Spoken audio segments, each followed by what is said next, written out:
Let me come to the topic of the day. The title of my talk is Leapfrogging to Pole Vaulting. You might wonder why it is and what it is. So, the book that I wrote along with my colleague, Leapfrogging to Pole Vaulting, the important part of it is the subtitle. The subtitle is Creating the Magic of Radical yet Sustainable Transformation. And how did it come about? It, of course, got the Best Business Book of the Year award, and now it has become the national bestseller. The origin of this goes to the conversation that I had with Mr. Mukesh Ambani. Reliance, as you know, believes in growth as life.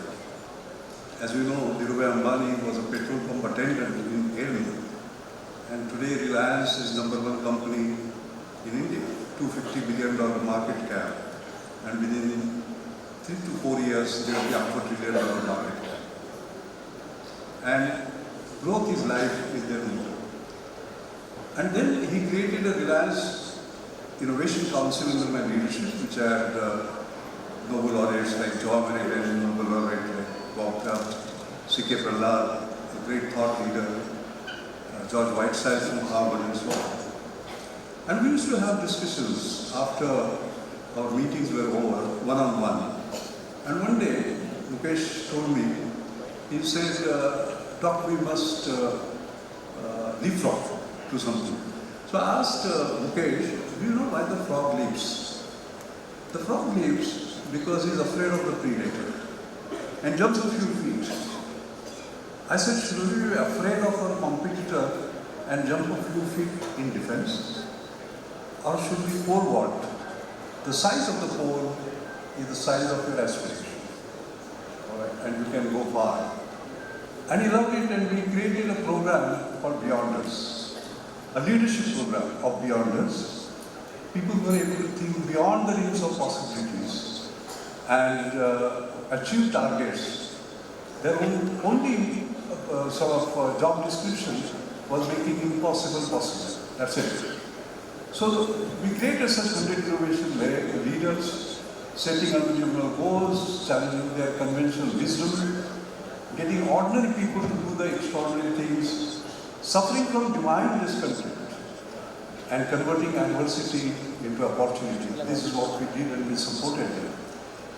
Did we pole vault? If you see the mobile data consumption, this is where India stood, okay? And after Jio came, that was a telecom company that Reliance floated, we jumped to #1 position. India pole vaulted from 155th position to #1 position in mobile data usage in 2017. We did not leapfrog from 156 position to 100 position. We pole vaulted to #1. And if you see further, pole vaulting will change the game. For example, before Jio and after Jio, 4G Ultraphone was $300. It was brought down to $23. Data plus GB cost was $5, brought down to 1 cent. And voice of expenditure per minute was $1.6. That was brought down to $0. Voice was free. 4 rupees per GB and voice free is the cheapest in the world, and we jumped, that is, Reliance jumped to 450 million customers. That is pole vaulting. Speed, scale, and sustainability. Now, if you see the pole vaulting to reach 50 million users, telephone did it in 50 years, mobile did it in 12, YouTube did it in 4, Facebook did it in 3, and Twitter did it in 2. Reliance did it in 83 days. Now, you might think, oh my God, if you're deep pocket, you can do that. But there was huge amount of innovation that was involved in that, and you have to read the book to find out what they did, actually. I wouldn't have the time to elaborate. So what is the characteristic and impact of pole vaulting innovation? So what I'm talking about is not incremental innovation, which is 10%, but disruptive, game-changing, exponential, which is 10%. And what are the characteristics of such innovation? It is a revolution, not just innovation. Due to the world, not just to the company or the country. It is unprecedented cost performance features, not just marginal cost or feature improvements. Entirely new products and services, not just tinkering with the existing ones. And next practice, not just best practice.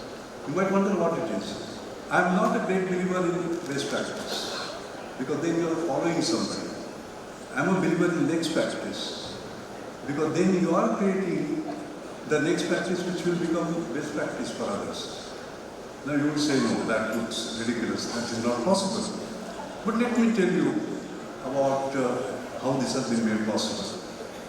In my mother's name, I have created what is called as Raghunath Mashelkar Inclusive Innovation Award. And we just now talked about affordable healthcare and the poor of the poorest of the poor and how to help them. I must say a couple of words about my mother, who has inspired me. I am what I am because of her, not just because she has given me birth, but because the values she gave me. I was born in a very poor family, in a village called Mashel. My mother was illiterate. She brought me to Mumbai. She did many work to bring me up. 2 meals a day was a challenge. I went hungry on many nights. I walked barefoot until I was 12. I studied under street lights. I stood 11th among 135,000 students in what was called as SSC. And I was going to leave education and actually take up a job, because I could see suffering. And then came Tata's, and they gave me Tata scholarship of 60 rupees per month. That's why I'm standing here. That's why I'm studying. Now, my mother, I was in Delhi as a director general of CSI, managing 40 laboratories, and whatever little cash I would have, I have the habit of carrying cash in my pocket like this. I would give it to her. Never asked her what she did. When she passed away, my daughter Shruti was organizing her saris, and she found all that money up there. And she said, do something for the poor, do some science, get something for the poor. And that's where I created this inclusive innovation. And it was for best practice to next practice. And you can just see a couple of examples of this. This is now running for 12 years, by the way. If you see, here is Mishkin Ingawale doing a rupees 10 hemoglobin test. Here is Raghunath Mashelkar doing ECG for 5 rupees, you will not believe it. And here is breast cancer being diagnosed for $1. You might say, how is it possible? Let me take Mishkin Ingawale. If you look at the best practice and the next practice, best practice is invasive needles. You need to take a blood out. Sorry, non-invasive. Don't take any blood out. Cost per test is 150 rupees, this is 10 rupees. And if you see what he did, this was the first one that he did. Using photosmography, spectrophotometry, advanced software for pulse scattering. Alright? What is very important is making high technology work for the rich, very easy. Making low technology work for the poor, very easy. Making high technology work for the poor, very difficult. And that's what he did. And then, this was his best practice, ahead of the world, but he said, no, I must create the next practice. And this is the next practice that he has created. Can you just imagine, he has developed a very high-tech, a very sophisticated camera, which captures the picture of conjunctiva and uses the method of reflectless photometry to estimate the hemoglobin content in the blood. Can we just imagine all that you have to do? Here is a camera, you look into it, and that's it.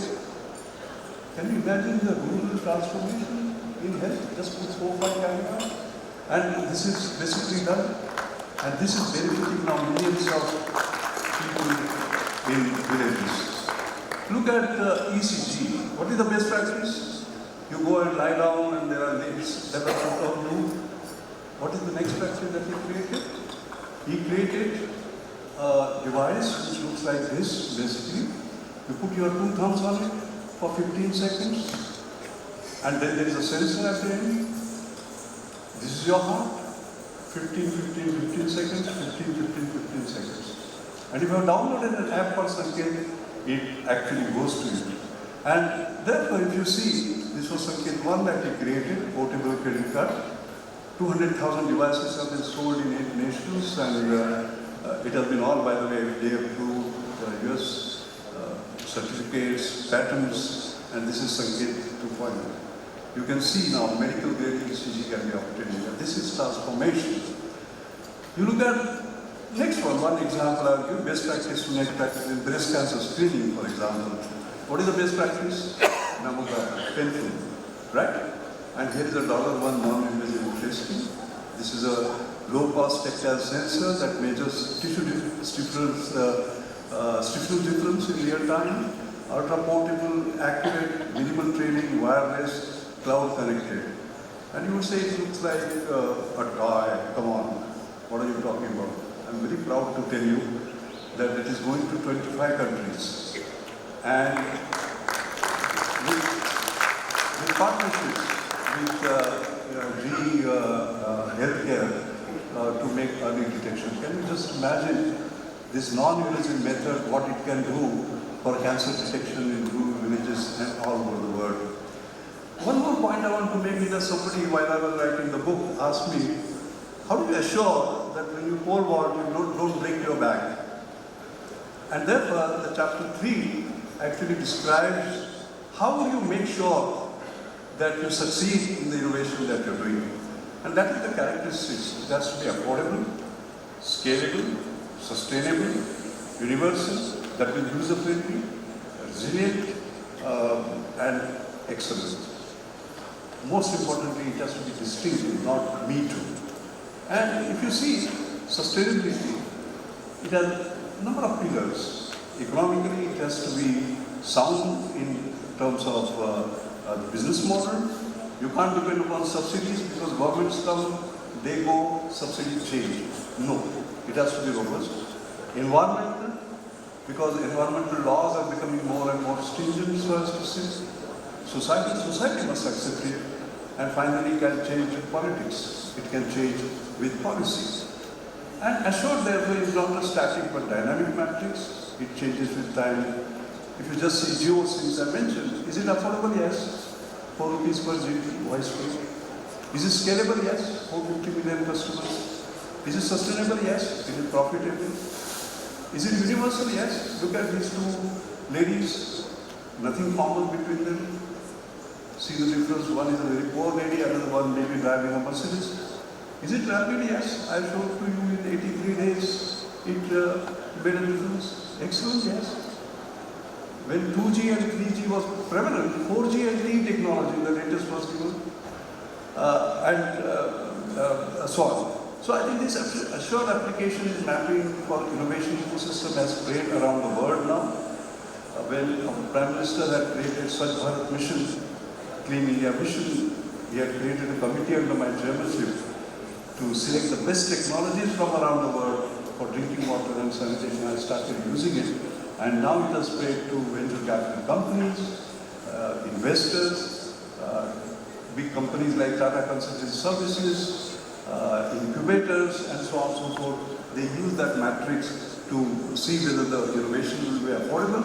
And I'm very happy to see now there is Bombay Management Association has created even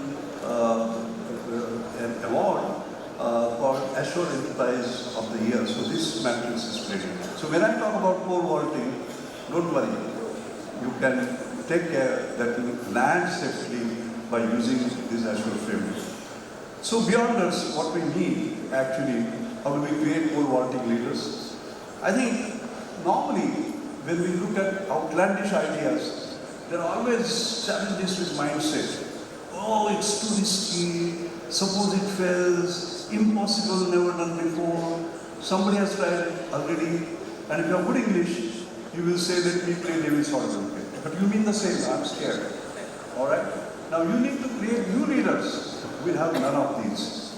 And there is this cynicism, like Microsoft CEO Steve Ballmer reaction to iPhone was, oh, $500 fully subsidized with the plan. I said, this is the most expensive phone.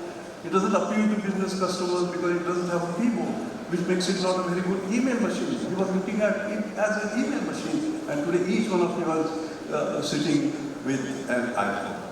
And I must say also that such innovation leaders, they don't know that it cannot be done. They see what everyone sees, but think of what no one else basically thinks. I think the key drivers, finally, I like to end within 5 minutes, are talent, technology, and trust. That's most important. I remember I was on the Microsoft External Research Advisory Board, and Bill Gates and I had a conversation at one time, and he told me an interesting story that when he was young, hardware in computers was being built. There was a company in Albuquerque. He phoned them up and said that he will offer them software because they are building hardware. You know what they said? And what he said to us, he said, I thought they will keep the phone down. Here he was 18, 19-year-old. They did not. They said, we are not ready as yet. Come after a month or so. And what Bill Gates said was, you know, thank God they said come after a month. I did not have the software they were offering. That's the trust. They had the trust in a young man and he had a trust in himself. I think that's what is most important. I have done experiments in getting risky ideas, like in public. I created at National Chemical Laboratory a kite fund from a new idea fund. We created public-private partnerships like New Millennium Indian Technology Leadership Initiative. And most important part about that was betting on risky ideas. Indian private sector, for example, created this Dare to Try. Again, I was involved in that program. Mahindra created Dare to Dream, Beyond Us. I think the idea was to jump and create sort of a whole world. This New Millennium Indian Technology Leadership Initiative, I remember it was the biggest in post-independent India. We had 100 private sector companies and 250 institutions working together with risk as a key. And the evidence was obvious. Some of the products that came up, and I will quickly show you one, because today we talk about climate change. Very flatly, the 3 C's: COVID, climate, and conflict. They are our greatest challenges today. And in terms of climate change, I remember we started the program in 2002 in terms of fuel cells and hydrogen. 2002, nobody was talking about hydrogen at that time under this program. And today I'm very proud to say that, and you can see in the photograph, Dr. Ashish Lele, Director of NCL, who led this particular program, Mr. Ravi Pandit in the middle, who actually in the public-private partnership was a partner, and today India has a fuel cell which is ahead of the rest of the world. You can see $4 billion per kilowatt compared to $1,000 globally. So that's why I keep on saying it's not just about making India. It is making India as in inventing India and for the world. And that's exactly what has been done here. So I think the mood of the nation, let me conclude, we were great followers. Then we became fast followers. We had this aspiration of leading, and then from leapfrogging, we are moving to pole vaulting, as we saw. I think if you see James' appeal for pole vaulting, he had said time for incremental change is long over. The current age is one that requires transformational change that comes only with drastic policy reform. And interestingly, the book Leapfrogging to Pole Vaulting was led by General Bipin Rawat, who was the chief of our defense staff, unfortunately no more.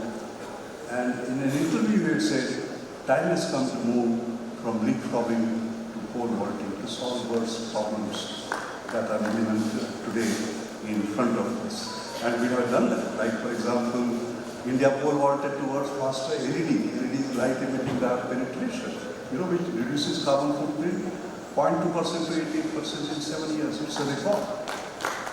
And EESL became the biggest catalyst for the LED, and this is the International Energy Agency study, by the way, saying as a result of EESL, LED bulb is now cheaper than bread. The only thing that they did was demand aggregation. So the price came down from $7 to $1 of a 9-watt lamp, and India has done it. If you see, for example, how did India move on to highest real-time digital payments? We have done that, all right? And if you see startups, we talk about startups today. India produced more unicorn startups in 2021 than all previous years put together. Can you just imagine that? Until 2016, 17 unicorn, as you know, is a $1 billion market cap, okay? 2016-17, we had one unicorn per year. In 2021, we almost had one unicorn per week. Almost. Because as a scientist, I was in Berkeley. It was not 52, it was 42. But still you can see the thing. And what is most important, Sunil, I'm particularly happy about, I'll tell you. I did an analysis of where do they come from. Do they come from IIT? Do they come from IIMs, elite institutions? I'm very happy to tell you, close to 50% of them come from Tier 3 cities, Tier 2 cities, and dropouts. This is democratization of wealth. Can you imagine a poor farmer's son, all right, at the age of 27, having $1 billion market cap? Because digital India has created opportunities for all of them. So there is a future for all of them, not just for select few. And last point I want to make is that I had a fireside chat with Mukesh Ambani because he has this big aspiration of doing something which is incredible. 111. You know, Jio's performance, 4 rupees per GB and voice free, now it has been called geofication. What is geofication? At the lowest possible cost, with the highest quality for billions of people. That is geofication. Alright, it's a nice joke when we say Google, now it has become a verb. Zoom, now it has become a verb. So geofication. He wants to do it with new energy. Green energy, audacious targets, 111, 1 kilogram of green hydrogen for $1 for 1 million people. And we are on the target. And I chair the New Energy Council with 8 world's experts and I can see we are on target. So I think this is what it is. I will just end in I'll be on 1st January, by the way, I'll become 80. And I've learned something from my life, making mistakes also, and so on. So I'll just summarize my lessons that I have learned in my life. The first thing, aspirations are your possibilities. Keep them high, but for you as well as for society, our beloved nation. I think that's very, very important. The second, particularly for young people, instant coffee, yes, but no instant success. Work hard in silence, let success make all the noise. I tell them, but work hard in silence, that's very important. But I tell them, you know, I myself have worked 24/7, day after day, month after month, year after year, and will continue to do so till I breathe my last. That's very, very important. The third part is purpose, perseverance, and passion matters. Too early to quit. Winners are never quitters. Quitters are never winners. Fail is first attempt in learning, and I just gave an example of what Sunil inspirationally you said, forget about the ball that we failed and begin sort of. This is very, very important.